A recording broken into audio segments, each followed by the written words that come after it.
Hi, I'm Becca Dale, and I am going to talk to you about a program that's maybe a little more organic and less structured, but also an online platform for learning for our fellows. So who I am, I'm the one walking around in a mask because my household of 8 has not yet gotten COVID, and I don't want to be the one. So I'm the program director of the University of Washington Pain Fellowship for about 7 years now. I have 3 young children, and I am still an assistant professor. And I am interested in collaboration, particularly in education, because I see a lot of programs sort of redeveloping the wheel every time and addressing the same problems. And I'm also interested in developing the role of the program director, maybe related to point number 3 there, and supporting clinician educators in general. So what is the Pain Learning Exchange? It is something that I quickly developed in response to COVID-19 lockdown. Everyone, including me and my fellows, were sitting at home and they're highly distressed. I just sent out an email to all the programs. I could find their emails easily on their website and asked them if they wanted to collaborate and do a daily lecture. So it really took advantage of medicine's newly found comfort with teletechnology. And I was able to quickly flex it up and down in response to clinical activity. How does it work? So it is right now a simple semi-asynchronous lecture. So what that means is that it's a 30-minute lecture that is uploaded onto YouTube. So it is at the discretion of the viewer to find the time to do it, and the discretion of the lecturer to just put it out there. So it's not at a set time. And then it is given monthly by rotating participating programs. So right now I have about 22 programs participating, and they get to decide what they want to lecture on. The program director gets to decide who is the good speaker in my program and what can we share with other programs. And so, as I mentioned, it's uploaded on YouTube, but then there's a live Q&A held on the second Monday of the month with the speaker, and all the fellows and faculty are invited to join, sort of like when you have a grand rounds guest speaker. And these are the program's objectives. I really wanted to offer networking opportunities for our fellows and faculty, especially when all the things were shut down, right? The fellows were like, how am I going to find a job? You know, really networking and the importance of it isn't really taught in medical school. At least it wasn't for me. And so just giving some opportunities for the fellows to do that. I wanted to share ideas and practice styles across institutions so that we can all learn from each other, because every institution has their specialty. And I wanted to expand the education of our fellows and advance the careers of associate and assistant professors in the education track. So this is counts as actually an international conference, because we do have a Canadian program. So you can put that on your resume. And then I wanted to position program directors as the educational curators for their institution. So the program director gets to decide who is going to lecture and represent their institution for the PLEX that month. And obviously it's supposed to be fun. It can be creative, experiment with telelearning. You know, you don't have to give a formal lecture. You can do a journal club style. So it's not set in stone. But pretty much, I find that people are pretty much comfortable with the lecture style. What does it look like? So I just opened a Google Drive and I made a couple of spreadsheets, and I had people sign themselves up in the group schedule. And there's a contact sheet so people can easily email each other. And then I made a library, because the YouTube videos are not shared with everybody, so they're not Googleable. You have to have the link in order to access the video. So let's take a look at the library right now.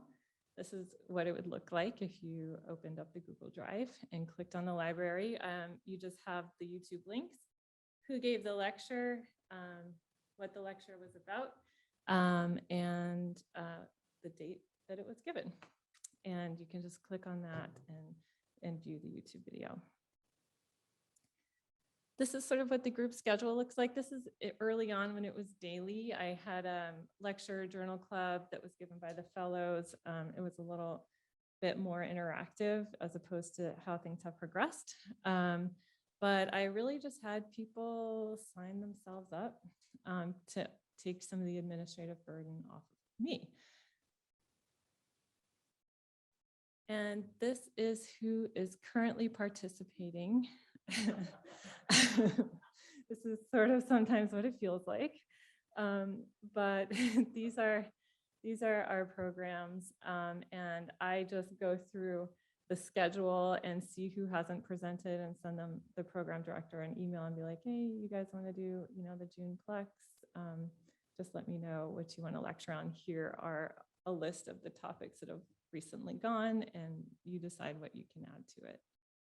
So it's, fellows do like that sort of organic, not planned lecture style, I think, because it gives the faculty an opportunity to teach above and beyond the ACGME requirements. So this is like supposed to go above and beyond, right? And not just faculty dusting off their old lecture that they give every year. So it's supposed to be a little bit more fresh. So I did, in the name of education research, do a study, a quick study on it with one of my fellows, Paula McPoland. And we sent out surveys to assess collaboration, education, and networking. It was very well received. And we did a survey based on the IDEA Partnership Success Rating Scale. And these are the three main barriers that I have found organizing the PLEX. Number one, always being the time zone and scheduling that live session. So because we're a West Coast program, it is at noon on Pacific time on the second Monday of the month. And it is really hard to get East Coast programs and Midwest programs to be able to participate in that. I'm also running into, I think, a lot of Zoom fatigue. I think people are kind of over it and really ready to get back into personal one-on-one interactions. And then there's administrative support. It's not a very administrative heavy program. It really only requires me to email a couple of people here and there and then put them on the schedule and just kind of remind them. So it doesn't take a lot. And actually the AAPD and ASRA is letting me use Liz Smith, an administrative assistant there, just to help a little bit, though I don't really have her do much. If you want to learn more about it, I did an SEA podcast about it. You can follow the Twitter account. I do try my best to keep that up to date. And in summary, multi-institutional collaborations for fellowship training can be a really effective way for fellows and faculty to get to know each other and to learn things across institutions. And if you're a program director and you're interested, let me know. Thank you.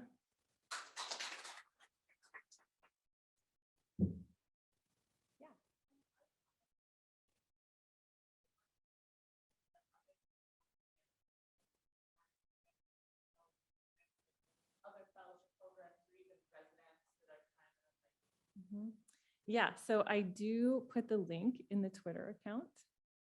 So every month I send out the link and what the lecture is about and make it available. So it's not super hidden. Yeah. And I don't know, I can't go back. I can put the link. It's at Didactic PLEX.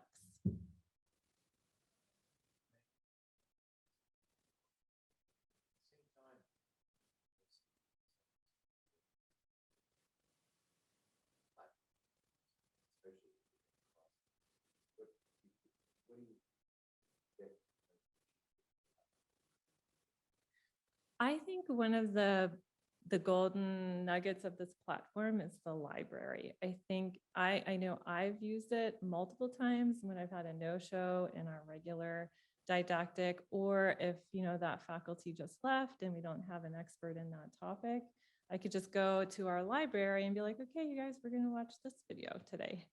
And so it's really nice to just be able to have that library at your fingertips to enhance your program.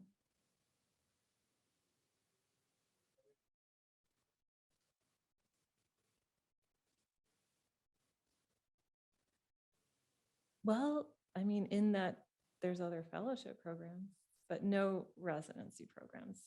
I haven't contacted any PDs from residency programs.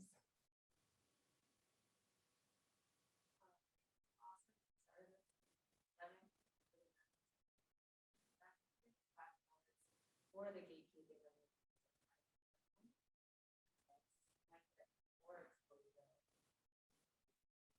I could, I guess I think there's some lecturers who are uncomfortable with having their slides be just like wide open to the public.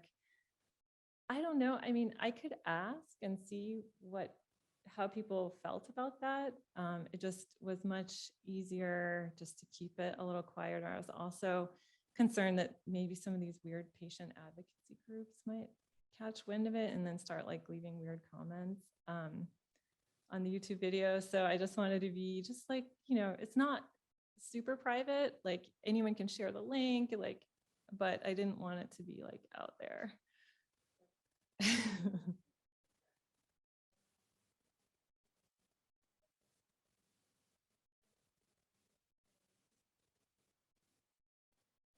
Mm-hmm.